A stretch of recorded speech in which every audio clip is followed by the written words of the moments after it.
মানে ন্যূনতম কিছু বলেননি। তাই এটা নিয়ে আসলে আমাদের কিছু বলার নেই। মানে একদম কোনো ধারণাই দেয়নি। বাসায় কালকে সকালে স্নান করেছে, যেই টাইমে করে, নাস্তা করেছে, ইনসুলিনটা পর্যন্ত নিয়ে বের হয়েছিল। এবং বাসায় বের হওয়ার সময় আমার মাকে বলে যে 5টা সাড়ে 5টায় আসি, ওই টাইমেই আসবো। ঠিক আছে, আমরা অন্যদের কাছ থেকে আজকে শুনছি, কালকে বিকালের দিকে কিছু শুনেছি।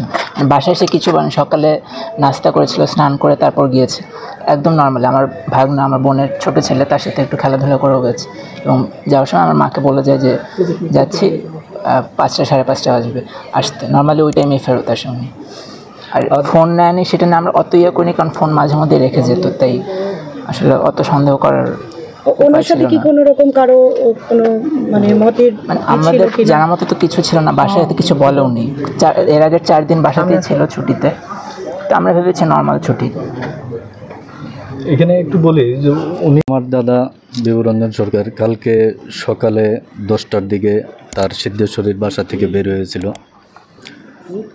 বলেছিল যে অফিসে যাবে। তো সেই অনুযায়ী সে বের হয়। তারপরে আমার বৌদি তাকে ফোন দেয়, ফোন নম্বর বন্ধ পায়। তারপরে অফিসে ফোন দেয়, অফিসে জানতে পারে যে সে যায়নি। তারপর থেকেই আমরা উদ্বিগ্ন ছিলাম। আমরা আমাদের যত বন্ধু বান্ধব, পরিচিত, আত্মীয় স্বজন সবার কাছেই খোঁজখবর নিয়েছি। ঢাকায় সম্ভাব্য যেসব জায়গায় যেতে পারে সব জায়গায় খোঁজ করেছি। চরম উৎকণ্ঠা এবং উদ্বেগের মধ্য দিয়ে গতকাল রাত গেছে। আমরা রাত 10টার সময় রমনা থানায় একটি সাধারণ ডায়েরি করেছি মিসিং হিসাবে। আজকে আমরা নানাভাবে চেষ্টা করেছি যে কোথাও তার সন্ধান পাওয়া যায় কিনা। ও এখানে একটা কথা বলা দরকার যে সে তার মোবাইল ফোনটা বাসাতেই রেখে গিয়েছিল এবং বন্ধ করা, অর্থাৎ একেবারেই খালি হাতে ওই অর্থে ছিল। তো আমরা বিকেল 4টার দিকে রমনা থানার ওসির মাধ্যমে খবর পাই যে মুন্সিগঞ্জের গজারিয়ায় একজনের মৃতদেহ পাওয়া গেছে। তারপরে আমরা ভিডিওতে এবং ছবি দেখি, তখনই আমরা কিছুটা সন্দেহ করেছিলাম যে এটা আমার দাদার লাশ হইতে পারে। এখন আমরা নিশ্চিত হয়েছি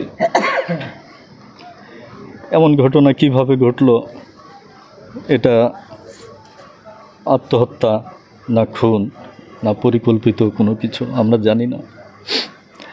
আমি শুধু এইটাই বলবো যে এমন পরিণতি যেন আর কারো না হয়।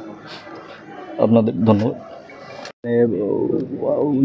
আমার দাদার 2 সন্তান, ও হলো ছেলে আর বড়টা মেয়ে। তো ওই আমার ভাস্তির হলো একটা ছেলে আছে। ইনফ্যাক্ট ওর সাথে অর্থাৎ নাতির সাথে প্রচুর কথা বলতো, খেলাধুলা করতো। কিন্তু আমাদের ওই ফ্যামিলি ট্র্যাডিশন অনুযায়ী আমরা ইনফ্যাক্ট ওই ফ্যামিলি মেম্বারদের সাথে আমাদের একটা কম কথা বলার কালচার আছে। তো ওই জন্য মানে কোন চিন্তা থেকে কি করছে এটা আসলে সত্যিকার অর্থে আমরা কেউই জানি না। এটা একান্তই তার নিজের ব্যাপার। আর আপনারা তো বুঝতেই পারতেছেন আমাদের মানসিক অবস্থা। কালকে থেকে আমরা যেভাবে প্রতিটা মুহূর্ত কাটাচ্ছি, আমাদের আসলে অন্য কোনো কিছু ভাবার বা করার বাস্তবতা আসলে নেই। পরিস্থিতি শান্ত হোক, আইন শৃঙ্খলা রক্ষাকারী বাহিনী, বিভিন্ন এজেন্সি তারা দেখুক, আমরাও পর্যালোচনা করে দেখি যে আসলে কিসের থেকে কোন কারণে কিভাবে এই ঘটনাটা ঘটেছে। দাদা একটি চিঠি লিখেছিলেন, একটি গণমাধ্যমে সেটি প্রকাশিত হয়েছিল। সেখানে তার বিভিন্ন সংকটের কথা তিনি উল্লেখ করেছিলেন। ওই রকম কোনো কিছু আপনাদের কাছে মানে শেয়ার করেছেন? না, আমাদের পরিবারের কারো কাছেই কখনো এরকম শেয়ার করেনি। আর এমনিতে তো মনে করেন যে বাংলাদেশে যে কোনো কর্মস্থলেই কিছু ঝামেলা তো থাকেই। তো সেইটা তো মানে ওই রকম প্রকট আকার না, কমন যেই সব সেটা তো বাসায় শেয়ার করছে, ওরাও জানে যে চাকরির ক্ষেত্রে নানান রকম সমস্যা সংকট আছে।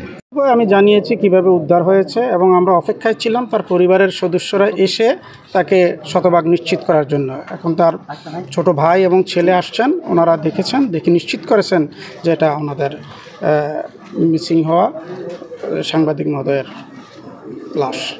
এখন পরবর্তী শ্রোতাল প্রতিবেদনে আমরা বাহ্যিকভাবে এমন কোনো চিহ্ন পাইনি, কিন্তু পোস্টমর্টম রিপোর্টে ডাক্তার সাহেব তার রিপোর্ট দিবেন, পরবর্তী আইনগত ব্যবস্থা গ্রহণ করা হবে। আপনার কাছে কি মনে হয় মৃত্যুর প্রাথমিক কারণ কি মনে হয়? মৃত্যুর প্রাথমিক কারণ যেহেতু আমরা বাহ্যিকভাবে কোনো কিছু পাইনি, আমি সেই মতামত দিতে পারবো না। সেই মতামতটা ডাক্তার সাহেব দিবেন পোস্টমর্টম করার পরে। লাশ হস্তান্তরের প্রক্রিয়াটা কি? লাশ হস্তান্তরের প্রক্রিয়াটা হলো আমরা পোস্টমর্টম করে পরিবারের কাছে হস্তান্তর করব। পোস্টমর্টম কি আজকে হবে? পোস্টমর্টম তো রাতে হয় না, সম্ভবত কালকে হবে। হাসপাতাল কর্তৃপক্ষের সঙ্গে আপনাদের কি কথা হয়েছে? হাসপাতাল কর্তৃপক্ষ সাথে আমাদের কথা হয়েছে, আপাতত যেহেতু অতক্ষণ পর্যন্ত কনফার্ম হয়নি তারা রেখে দিয়েছেন। এখন পর্যন্ত আমার সাথে আর মাত্র কনফার্ম হলো, এখন আর কথা বলার তো সুযোগ পেলাম না, এখন আর কথা বলবো।